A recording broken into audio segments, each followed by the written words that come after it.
ब्रह्मवेदान्तविदो वदन्ति परं प्रधानं पुरुषं दधाने विशोधते कारणमीश्वरं वा तस्मै नमो वेदविनाशिनाय ॐ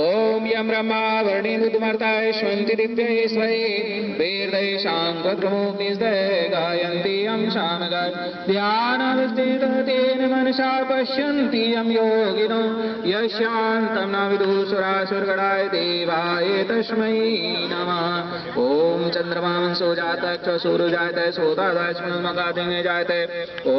कर्पूरगौरं करुणावतारं संसारसारं भुजगेन्द्रं सदा वसन्तं अरविन्दे भवं भवानी सहितं नमामि मन्दारमाला तुलिकालिकाय कपालमालाङ्किशेखराय दिगम्बराय च दिगम्बराय नमः शिवाय च नमः शिवाय त्वमेव माता च पिता त्वमेव बन्धुश्च सखा त्वमेव विद्या द्रविणं त्वमेव सर्वं मम देव देव त्वमेव सर्वं मम देव देव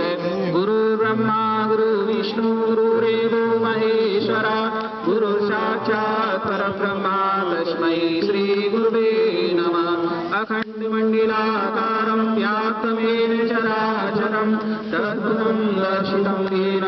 तस्मै श्रीगुरुवे नमः शान्ति।